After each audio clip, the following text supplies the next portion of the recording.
क्या आप भी उन्हीं व्यक्तियों में से एक हैं जिनको लगता है कि आसमान में ये जगमगाते हुए सितारे बस यूं ही होते हैं?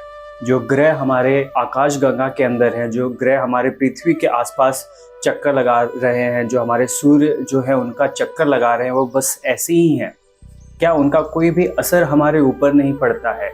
क्या जो हमारा चंद्रमा है उसका असर हमारे जीवन के ऊपर नहीं पड़ता है? अगर आप भी ऐसा सोचते हैं तो मुझे लगता है कि आपको अभी ज्योतिष विज्ञान के बारे में थोड़ा सा ज़्यादा सीखने की ज़रूरत है और आपको थोड़ा ज़्यादा बेहतर तरीके से समझने की ज़रूरत है कि जो पूरे हमारे वायुमंडल में या हमारे पृथ्वी के इर्द गिर्द जो सितारे होते हैं, जो हमारे नवग्रह होते हैं, उनका हमारे ऊपर बहुत ज़्यादा असर पड़ता है और किस प्रकार से वो हमारे ऊपर असर डालते हैं, उन्हीं सारी चीज़ों के बारे में आज के इस वीडियो के अंदर हम लोग जिक्र करने वाले हैं। नमस्कार दोस्तों, मेरा नाम है अंशुमन और मैं स्वागत करता हूं आपका मेरे चैनल पे। आज के इस वीडियो के अंदर मैं ग्रहों के बारे में तो बताऊंगा ही, आपको नक्षत्रों के बारे में बताऊंगा, बट आपको इस तरीके से भी समझाऊंगा कि वो सारी चीज़ें आपके जीवन में मैनिफेस्ट कैसे होती हैं। कैसे आप समझेंगे कि जो शुक्र ग्रह है वो हमारे जीवन में क्या क्या असर डाल सकता है, क्योंकि जो हमारे आकाश में ग्रह होते हैं वो हमेशा ही मूव कर रहे हैं, वो कभी भी एक जगह नहीं बैठे होते हैं। उनका जो परिवर्तन होता है वही परिवर्तन है जो हमारे जीवन के ऊपर एक असर भी डालता है। और इस वीडियो के एंड में आप यही चीज़ें थोड़ी सी बेहतर तरीके से समझ भी पाएंगे, क्योंकि मैंने पाया है ऐसे बहुत सारे व्यक्ति अभी भी हमारे भूलोक पे हैं जिनको लगता है कि जो ज्योतिष शास्त्र होता है वो एक सूडो साइंस है और लोग उस पर बहुत ज़्यादा भरोसा नहीं करते हैं। तो चलिए, क्या कुछ है ज्योतिष के अंदर, आज के इस वीडियो के अंदर हम लोग संपूर्ण चर्चा करेंगे।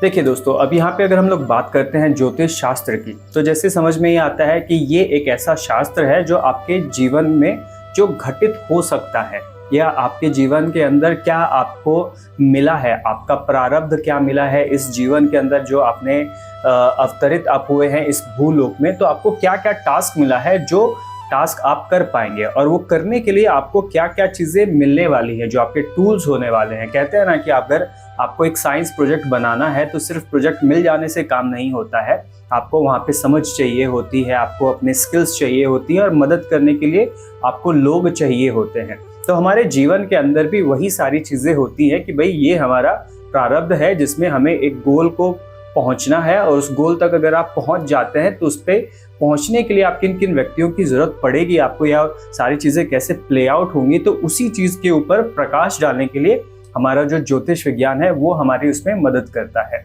ये काफ़ी पुराना विज्ञान है। अगर आप वेदों के ऊपर जाएंगे तो हज़ारों साल पहले, अगर नंबर बताऊँ तो 5000 साल से पहले ही ये वेद वगैरह लिखे गए थे, जिसके अंदर ज्योतिष के बारे में बहुत सारी चीज़ें लिखी गई हैं।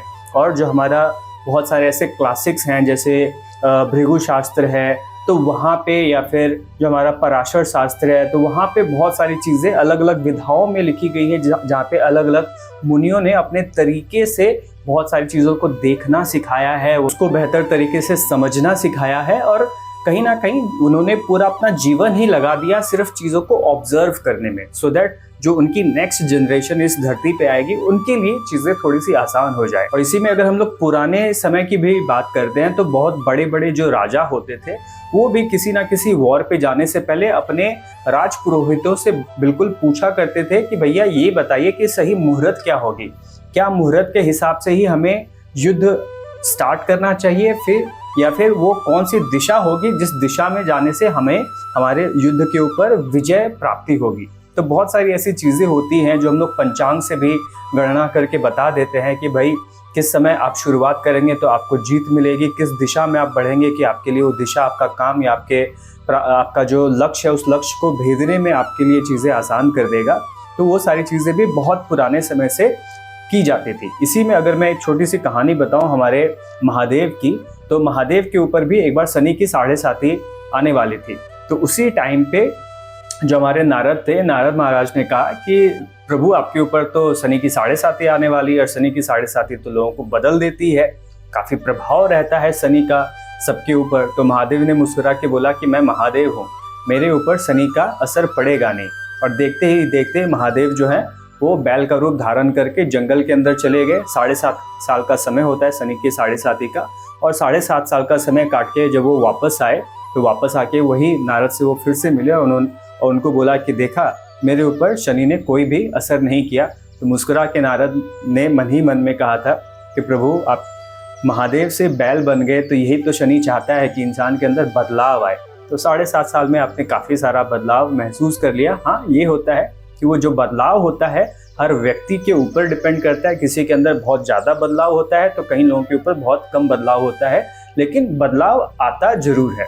तो उन्हीं सारी चीज़ों के ऊपर अगर आप थोड़ा सा भी ध्यान देंगे तो पता चलेगा कि बहुत पुराने समय से ही ये बहुत सारे एग्जाम्पल्स हमारे पास हैं जो इस चीज़ को वो दिखाते हैं कि ज्योतिष विज्ञान जो है वो एक्चुअल में काम करता है। अब होता है कि भाई ये ज्योतिष विज्ञान अगर काम करता है तो काम करते कैसे है। तो सबसे पहली चीज़, ये काम करता है अपने कुछ टूल्स के ऊपर। जैसे आपको बताया कि अलग अलग विधाएं हैं। पराशर मुनि ने एक विधा बनाई थी जिसके अंदर पराशरी हम लोग फॉलो करते हैं। भृगु मुनि थे, उन्होंने भृगु नंदी नाड़ी बनाई थी। तो इसी प्रकार से 3-4 चीज़ें हमारे पास यहाँ पे है जिसके अंदर लोग केपी एस्ट्रोलॉजी भी फॉलो करते हैं, जेमिनाई एस्ट्रोलॉजी फॉलो करते हैं, लोग लाल किताब फॉलो करते हैं। तो बहुत सारे अलग अलग तरीके होते हैं, लेकिन सबके अंदर आप देखेंगे तो मोटा मोटा ये 4-5 चीज़ें आपको हर जगह मिलेंगी। सबके अंदर आपको प्लैनेट्स के बारे में बात वहाँ पे मिलेगी। हमारे पास जो 9 ग्रह होते हैं उन 9 ग्रहों के बारे में यहाँ पे आपको कुछ ना कुछ मिलेगा ही मिलेगा। अगर हम लोग 9 ग्रहों की बात करते हैं तो उसमें से 7 ग्रह होते हैं जो हमें दिखते हैं, जैसे सूर्य, चंद्रमा, मंगल, बुध, गुरु, शुक्र, शनि, और चंद्रमा के ही 2 साउथ और नॉर्थ नोड होते हैं, राहु और केतु। जो हमारे 7 वार होते हैं, रविवार, सोमवार, मंगलवार, बुधवार, गुरुवार, शुक्रवार, शनिवार, ये 7 हमारे प्लैनेट्स हैं जो विजिबल दिखते हैं।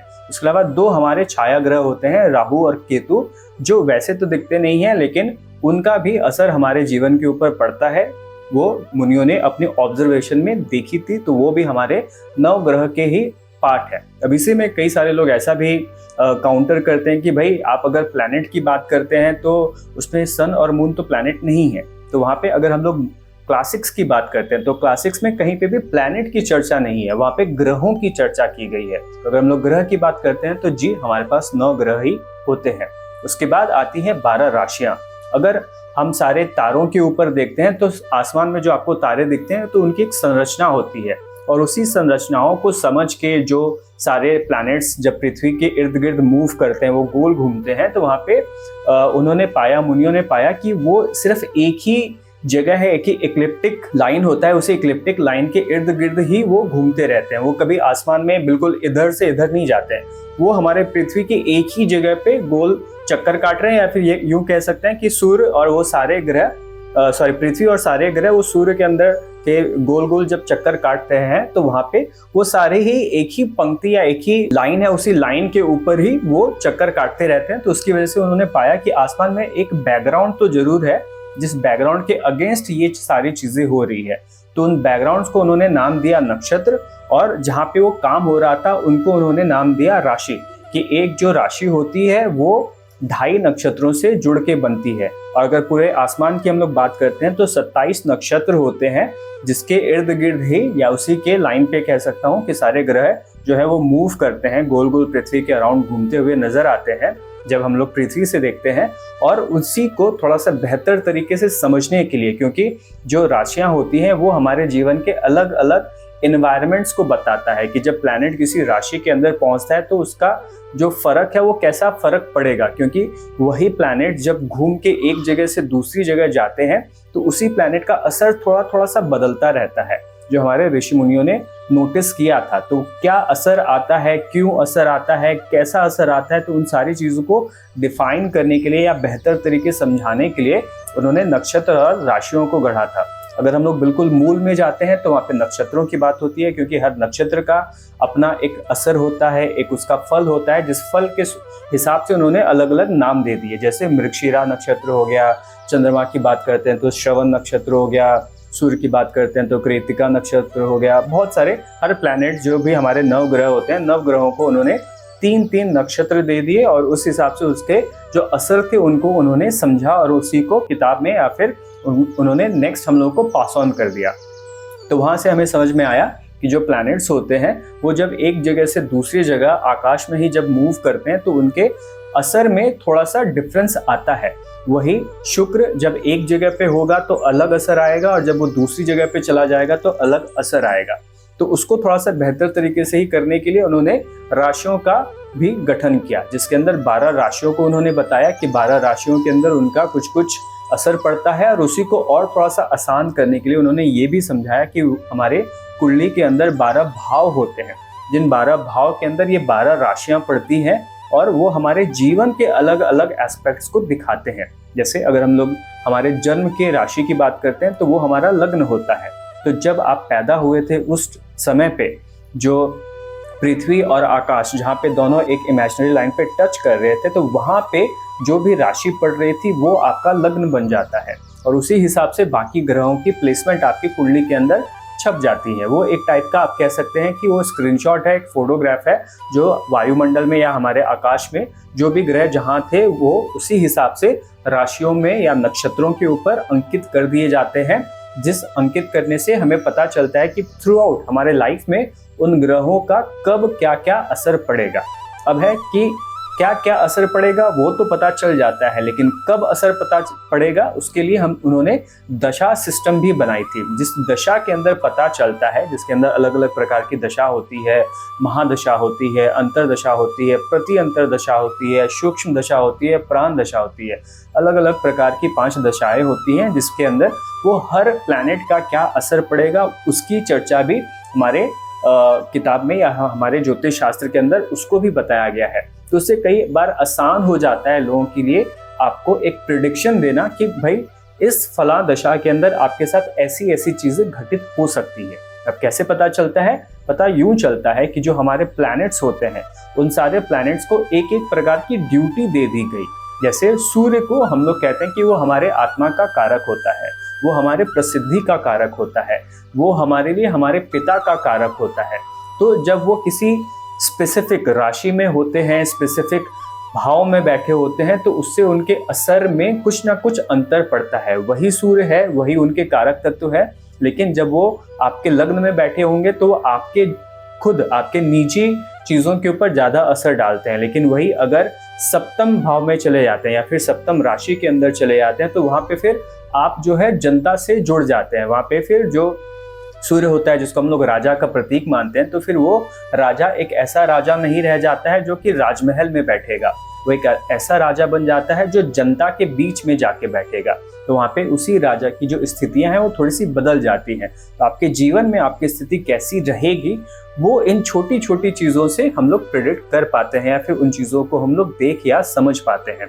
तो इन्हीं जो मोटी जो बेसिक बताई 5 चीज़ें, इन्हीं 5 चीज़ों पे ज़्यादा करके सारी चीज़ें डिपेंड करती है। नंबर 1 प्लैनेट, नंबर 2 12 राशियाँ, नंबर 3 12 भाव, नंबर 4 कि वो किन किन नक्षत्रों के ऊपर पड़ रहे हैं, और नंबर 5 आपकी दशा कि आप टाइमिंग कैसे कर पाएंगे कि भाई आप एक वाहन ही लेंगे अपने जीवन के अंदर, या अगर आप शादी ही करेंगे तो कब कब वो सही मुहूर्त आएगा जिस सही मुहूर्त में आपकी शादी हो पाएगी। कई बार होता है कि आप सोचते हैं कि मुझे फलाना काम इस समय पे करना है, लेकिन कई बार आप चाहते हैं लेकिन इतनी सारी अड़चनें आती हैं कि वो काम फिर आपके सोचे हुए समय पे नहीं हो पाती है। वो होती कब है? जब दशा उसको सपोर्ट करती है, जब गोचर में प्लैनेट उसको सपोर्ट करते हैं, तब वो सारी चीज़ें हो पाती हैं। तो ये काफ़ी इंपॉर्टेंट चीज़ है जो लोग कई बार या तो जानते नहीं हैं या फिर समझते नहीं हैं। चलिए अब आपको थोड़ा सा बेहतर तरीके से समझ में आए उसके लिए मैंने यहाँ पे एक छोटा सा जो हमारा चार्ट है उसको यहाँ पे बना के रखा हुआ है। इसको तो वैसे काल पुरुष की कुंडली कहते हैं, जिसके अंदर जो आपका प्रथम भाव होता है जो बिल्कुल सेंटर में पड़ता है, वहाँ पे मैंने 1 नंबर की राशि डाली हुई है जिसे हम लोग मेष राशि कहते हैं। तो ये मेष, वृषभ, मिथुन, कर्क, सिंह, कन्या, तुला, वृश्चिक, धनु, मकर, कुंभ, और ये हो गई हमारी मीन राशि। ये हमारी 12 राशियां होती हैं जिसके अलग अलग ग्रह जो है वो मालिक बनते हैं।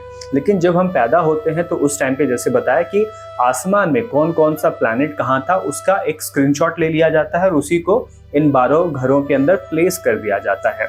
अब यहाँ पे आप समझेंगे कैसे कि कौन सी चीज़ कैसे काम करेगी। तो जैसे उदाहरण के लिए ये जो इसका लग्न बनता है, तो उस लग्न में क्योंकि यहाँ पे मेष राशि बन रही है, तो मेष राशि का जो स्वामी होता है मंगल, वो इस कुंडली के लिए लग्नेश बन जाते हैं, क्योंकि लग्न वो है, जैसे आपको बताया था कि आसमान और धरती जहाँ पे टच कर रही थी, तो ये हमारा एक 180 डिग्री का लाइन होता है, जिसके इस साइड पे पूरा सूर्य जब होता है आसमान में उस समय को दिखाया जाता है, और ये वो समय है जब आकाश में चंद्रमा होता है, मतलब रात का समय होता है। तो बिल्कुल अर्ली मॉर्निंग जब सनराइज होता है तो सूर्य यहाँ होता है, और जब मिड आफ्टरनून में 12 बजे होते हैं तो सूर्य यहाँ पे होता है। सनसेट के टाइम पे सूर्य यहाँ होता है, और रात के 12 बजे सूर्य यहाँ होता है। तो उससे कई बार उन्होंने अंदाजा लगा लिया था कि जब आप पैदा हो रहे थे तो उस टाइम पे चीज़ों को कहाँ कैसे रखा जाएगा।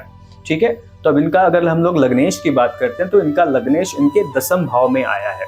अब बड़े मजे की बात होती है कि उन्होंने ऐसी भी बहुत सारी चीज़ें बनाई जहाँ पे वो ग्रह किस हिसाब से काम करेंगे, क्या वो ग्रह का जो इफेक्ट वो बढ़ जाएगा या घट जाएगा, तो उसके लिए उन्होंने ऐसी भी विधियां बनाई जहाँ पे उन्होंने ग्रह को उच्च का बताया, ग्रह को नीच का बताया, ग्रह को मित्र राशि के अंदर बताया, ग्रह को दुश्मन राशि के अंदर बताया, है ना। तो उससे क्या होता है कि ग्रह का काम करने का तरीका या तो बेहतर हो जाएगा या फिर वो अपने खराब असर देना शुरू करता है। तो अगर हम लोग यहाँ पे मंगल की बात करते हैं जो इनका लग्नेश बनता है, तो लग्नेश चले गए हैं अपने उच्च के स्थान पे, अपने मित्र राशि के अंदर गए हैं, और जहाँ पे वो जिनको दिशा का बल भी मिलता है। ठीक है, तो अब क्योंकि यहाँ पे इनको दिशा का भी बल मिल रहा है, ये मित्र की राशि में भी हैं, ये उच्च के भी हैं, तो यहाँ पे इनका जो लग्न है वो काफी अच्छा काम करेगा। अगर ऐसे व्यक्ति की बात करेंगे तो पूरे जीवन में उनको मेहनत करने से कोई नहीं रोकेगा, क्योंकि अगर हम लोग मकर राशि की बात करते हैं तो मकर राशि होती है एक ऐसी राशि जिसके अंदर गोट दिखाया गया है, एक बकरा दिखाया गया है, बकरे का सर दिखाया गया है कि वो बस मेहनत करना चाहता है, वो लड़ना चाहता है, उसके अंदर काफी ऊर्जा है। और मंगल अपने आप में एक ऐसा प्लैनेट बनता है जो ऊर्जा का प्लैनेट बनता है। तो ऊर्जा के प्लैनेट को जब सही वातावरण मिल जाएगा तो ऑब्वियसली वो ज्यादा अच्छे तरीके से काम कर पाएगा। तो वही चीज यहाँ इस जातक के जीवन में दिखेगी कि हर जगह उसको हमेशा अच्छा एनवायरनमेंट मिल जाएगा। जब वो स्कूल पढ़ने के लिए जाएगा तो उसको अच्छा स्कूल मिल जाएगा, जब ज्ञान अर्जित करना चाहेगा तो अच्छा शिक्षक मिल जाएंगे, जब नौकरी करने जाएगा तो उसको अच्छी नौकरी मिल जाएगी, और अगर उसके जीवन की बात करेंगे तो वो अपने जीवन के अंदर अच्छा ही करेगा, क्योंकि उनका जो लग्नेश है वो अच्छी स्थिति में आ गया। लेकिन जरूरी नहीं है कि आपके लग्नेश से ही आपका जीवन पूरा निकल जाएगा। आपको अब आपके जीवन के अलग अलग चीजें भी चाहिए होती हैं। जैसे उदाहरण के लिए हमें पैसा चाहिए होता है। पैसा किससे दिखता है? वो दिखता है शुक्र से। तो आपके शुक्र की कंडीशन क्या है? शुक्र अच्छे भाव में बैठे हैं, बुरे भाव में बैठे हैं? अगर वो अच्छे भाव में बैठे हैं, मित्र भाव में बैठे हैं, तो आप जितनी मेहनत करेंगे उस हिसाब से आपके पास धन भी आएगा। लेकिन अगर वही शुक्र दुश्मन की राशि में चला जाए, अष्टम भाव के अंदर चला जाए, तो फिर वहां पे हो सकता है कि पैसा आपके पास सीधे तरीके से नहीं आएगा। आपको पैसा लाने के लिए या तो ज्यादा मेहनत करनी पड़ेगी या फिर आपको घी निकालने के लिए उंगली टेढ़ी करनी पड़ेगी, क्योंकि जब अष्टम में जाएगा तो आप सीधे तरीके से आपके पास धन नहीं आता है। कई बार आप अंडर द टेबल कमाई करने की कोशिश करते हैं, या आपके जीवन के अंदर कुछ ऐसी घटनाएं भी घटित हो जाती है जहाँ पे किसी के मृत्यु के बाद आपको धन मिले, ऐसी चीजें भी होती हैं। तो वहां पे वो चीजें इंडिकेट कर देती है कि भाई अगर आपके पास धन आएगा तो कैसे आएगा, वो चीजें यहाँ से पता चल जाती है। अगर हम लोग ज्योतिष की बात करते हैं ना, तो ज्योतिष सिर्फ प्रेडिक्शन का नहीं होता है। ज्योतिष आपके अंदर क्या स्ट्रेंथ होती है, उस स्ट्रेंथ को बताने के लिए वो काम में आता है।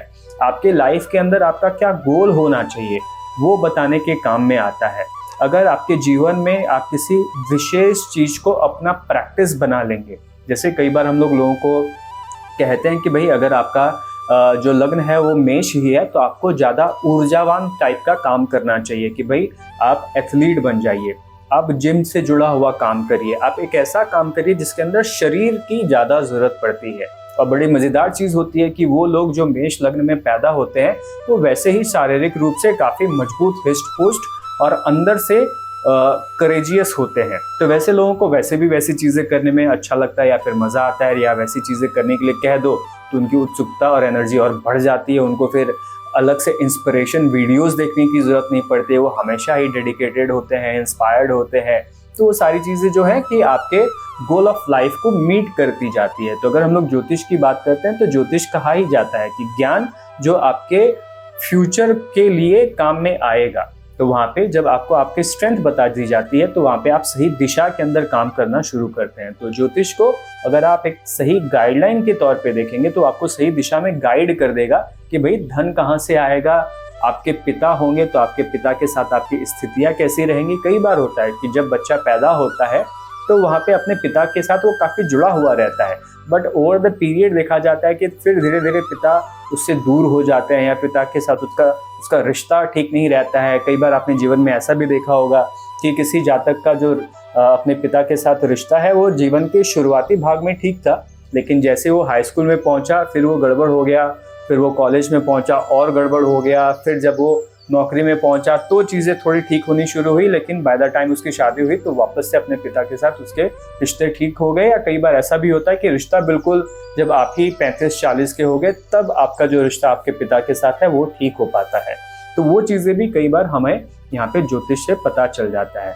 हम ये भी पता कर सकते हैं कि आपके पिता क्या करते होंगे, आपके पिता किस प्रकार के बिजनेस के अंदर हैं, उनके जीवन में क्या चीज़ें चल रही होंगी, आपके भाई के बारे में, आपके बहन के बारे में, आपकी शादी के बारे में, आप जीवन में जॉब में अच्छा करेंगे कि आप बिजनेस में अच्छा करेंगे, अगर आपको दोस्त अच्छे मिलेंगे कि आपको दोस्त बुरे मिलेंगे, आप विदेश सेटल हो पाएंगे कि नहीं सेटल हो पाएंगे, जीवन में आपकी जो आजीविका होगी, आजीविका कमाने के लिए आप एक शहर में रह के आजीविका अच्छी कमाएंगे कि अपने नेटिव लैंड से दूर जाके आप आजीविका ज़्यादा अच्छे से कमा पाएंगे। तो बहुत सारी चीज़ें जो हमारे जीवन के अलग अलग एस्पेक्ट्स को कहीं ना कहीं छेड़ती हैं, उन सारी चीज़ों को हम लोग सिर्फ एक चार्ट से ही देख के बता पाते हैं।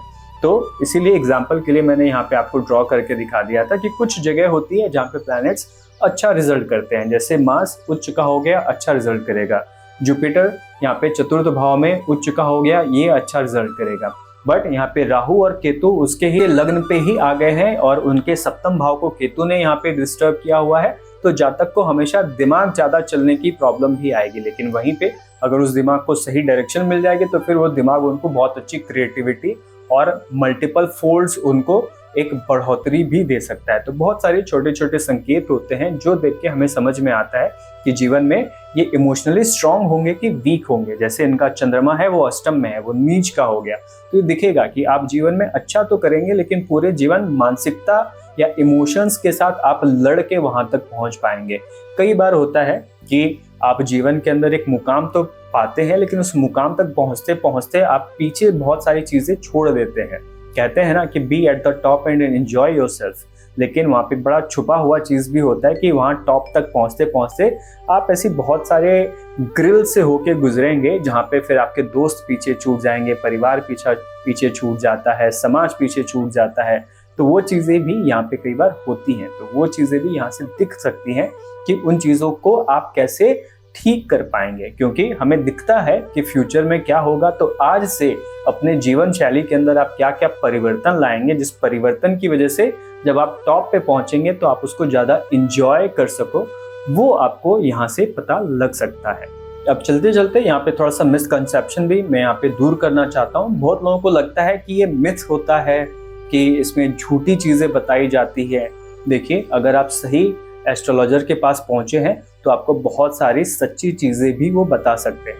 मेरा इंटरेक्शन भी खुद बहुत अच्छे अच्छे एस्ट्रोलॉजर्स के साथ हुआ है जहाँ पे उनको ये पत्री भी नहीं देखनी पड़ती है, वो बस आपको देखेंगे और देख के ही आपके बारे में बताना शुरू करेंगे। ये भी लेवल होता है एस्ट्रोलॉजी का जहाँ पे इंसान सिर्फ आपको देख के ही बताएगा कि आपके जीवन में आपने क्या क्या देखा होगा, आगे आने वाले समय में आप क्या देख सकते हैं, वो सारी चीज़ें सिर्फ आपको देख के भी बताई जा सकती हैं।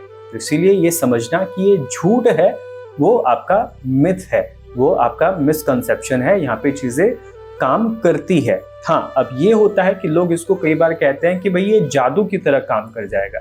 तो जी माफ़ करिए, ये जादू नहीं है, यहाँ पे संकेत दिखते हैं कि भाई ये संकेत है, जिस संकेत में जब एस्ट्रोलॉजर्स अपने एक्सपीरियंस को लगाते हैं, क्योंकि कई बार एक ही संकेत जब आप रिपीटेटिव पैटर्न्स में देखते हैं, 1000, 10,000, 1 लाख कुंडली में जब आपने सेम चीज़ें देख ली होती हैं तो आपको एक आइडिया हो जाता है इस चीज़ को होने से ये होता है। और कई बार कहते हैं कि भाई जब हम लोग गुरु से सीखते हैं तो गुरु भी तो अपना ज्ञान आपको दे रहे हैं। उन्होंने अगर 20 साल 30 साल प्रैक्टिस की हुई है तो उन्होंने क्या देखा वो अपने स्टूडेंट्स को सिखाते हैं, फिर वो स्टूडेंट अपना रिसर्च करता है, फिर वो चीज़ें सीखता है। तो एक काफ़ी बढ़िया एक्सपीरियंस यहाँ पे होता है जिस एक्सपीरियंस के बेस पे बताया जा सकता है, आपको संकेत दिया जा सकता है।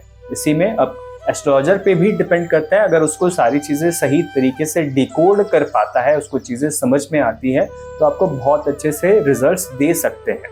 ठीक है, हमेशा हम लोग कहते हैं कि ज्योतिष के अंदर ज्योतिष की कोई लिमिट नहीं है। हाँ, जो ज्योतिष कर रहा है उनकी एक लिमिट हो सकती है कि उनको एक लिमिट तक चीज़ें समझ में आ रही है, लेकिन ज्योतिष एक बहुत बड़ा पूल ऑफ नॉलेज है जिसके अंदर बहुत सारी चीज़ें दी गई हैं, जिससे आप अपने निजी जीवन, देश में क्या होने वाला है, विश्व में क्या होने वाला है, बहुत सारी चीज़ें उससे आप निकाल सकते हैं।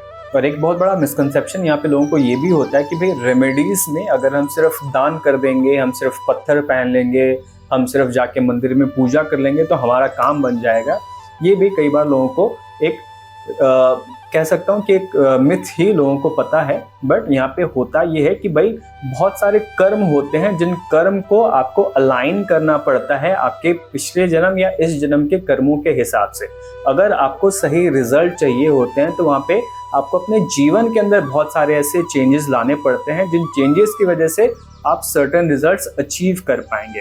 अब क्योंकि ज्योतिष के अंदर क्या होता है कि वहाँ पे दिखता है कि आप किस जगह तक पहुँच सकते हैं, तो एस्ट्रोलॉजर अपने एक्सपीरियंस के हिसाब से आपको कुछ कुछ ऐसी चीज़ें बताता है जो आपके जीवन में अगर आप चेंज करेंगे, अपने लाइफस्टाइल के अंदर आप चेंज करेंगे तो वो चीज़ें काम करती है। लेकिन आप सिर्फ सोचेंगे कि मैंने कुत्ते को रोटी खिला दी तो मेरे पास 1 करोड़ रुपए आ जाएंगे, तो भाई ऐसा नहीं होता है। रेमेडीज इस प्रकार से काम नहीं करती हैं। तो कुछ इस प्रकार से जो हमारा पूरा ज्योतिष शास्त्र है या जो एस्ट्रोलॉजी है वो इस प्रकार से काम करती है, जिसके अंदर अलग अलग टाइप की चीज़ें होती हैं और बहुत ही डीप नॉलेज यहाँ पे लेनी पड़ती है उनको भी जो इस पूरे साइंस को प्रैक्टिस करना चाहते हैं। प्लस जिसको इस पे फ़र्क चाहिए या फिर जिसको इसका असर समझना है तो उसको भी पहले इस पे भरोसा करना पड़ता है। अगर आप भरोसा नहीं करेंगे ज्योतिष के ऊपर या फिर जिस ज्योतिषाचार्य से आप मिल रहे हैं, जिससे आप कंसल्टेशन ले रहे हैं, अगर उन पे आप भरोसा नहीं करेंगे तो कई बार आप रेमेडीज करते भी हैं और वो काम नहीं करता है। कई बार आप सही दिशा के अंदर चलना चाहते हैं और आप चल नहीं पाते हैं, तो वहाँ पे भरोसा रखना थोड़ा सा ज़रूरी होता है। हाँ, जब आप सही बंदे के पास पहुँचेंगे, सही ज्योतिषाचार्य के पास पहुँचेंगे तो 1-2 चमत्कार तो वो आपको वैसे ही दिखा देंगे कि भाई देखिए ऐसी ऐसी चीज़ें आपके साथ हुई थी, ऐसी चीज़ें आपकी आदतों के अंदर है। तो वो थोड़े बहुत जो मैजिक्स होते हैं वो आपको मैजिक ट्रिक्स करके दिखा देंगे, तो आपको समझ में आ जाएगा कि ये जनाब जो है वो हमारी कितनी मदद कर सकते हैं। तो उस पर आप थोड़ा सा भरोसा कीजिए। मदद होती है, लेकिन उसको ये नहीं समझे कि सिर्फ रेमेडीज़ के लिए मैं इसको यूज़ करना चाहता हूँ। अगर आप ज्योतिष के अंदर जुड़ना चाहते हैं तो उसको इस प्रकार से देख के जुड़िए कि मेरे जीवन के अंदर एक पर्पस है, उस पर्पस को सॉल्व करने के लिए, अचीव करने के लिए मुझे कैसी जीवन शैली मेंटेन करनी चाहिए या जीनी चाहिए, या कैसी आदतें मुझे अडेप्ट करनी चाहिए, किस समय पे मैं अडेप्ट करूं कि वो समय मेरे लिए ज़्यादा सही हो जाए। जैसे उदाहरण के लिए कई बार होता है ना कि अगर मुझे ट्रेन पकड़नी है, अगर ट्रेन 12 बजे की है तो आप घर से समय देख के 1 घंटा पहले निकलेंगे तो आप सही समय पे पहुंच जाएंगे। लेकिन अगर आपकी ट्रेन 12 बजे की है और घर से आप 12:15 बजे निकलेंगे तो ट्रेन तो भैया आपकी छूट चुकी। तो इसीलिए आप उस तरीके से समझ के इसका हेल्प लेते हैं तो आपको बहुत मदद आएगी। और अगर आप गलत तरीके से इसको लेंगे तो जी ये हमेशा ही आपको सूडो साइंस ही दिखेगा, क्योंकि ना आप इसको सही तरीके से समझेंगे और ना आप इस पर भरोसा करेंगे। कहा भी जाता है, डॉक्टर भी अगर झूठ बोल के आपको एक दवाई दे देते हैं कि भाई ये सर दर्द की ही है, खा लो, और इंसान खाता है और वो ठीक हो जाता है, तो फिर बाद में वही डॉक्टर साहब बैठ के हंसते हैं कि देखो मैंने पेट दर्द की दवाई दी थी, लेकिन कह के ये सर दर्द की दवाई है तो उस पर काम कर गई थी। तो भाई यहाँ पे ऐसा भी होता है कि अगर आप मान लेते हैं कि ये सर दर्द की दवाई है और मैं खाता हूँ और मेरा सर दर्द ठीक हो जाएगा, तो आपका सर दर्द भी ठीक हो जाता है। भरोसा रखिए, चीज़ों के साथ जुड़े रहिए, काम आपका जरूर बनेगा। कैसा लगा आपको वीडियो कमेंट करके जरूर बताइएगा। अगर आपको कहीं कुछ परेशानी हो तो आप अपनी चंद्र राशि के बारे में लिख के या आपके जो लग्न होता है लग्न के बारे में लिख के भी आपको अगर कुछ सवाल पूछने हो तो आप कमेंट्स में सवाल पूछ सकते हैं। मैं कोशिश करूंगा कि आपके सवालों का जवाब दिया जाए। उसके अलावा ऐसी ही जानकारी के साथ आप जुड़ा रहना चाहते हैं तो चैनल को सब्सक्राइब जरूर करें। वीडियो अच्छी लगी हो तो वीडियो को लाइक जरूर करें। आज के वीडियो में इतना ही, मुलाकात होती है आपसे नेक्स्ट वीडियो में। ओम नमः शिवाय।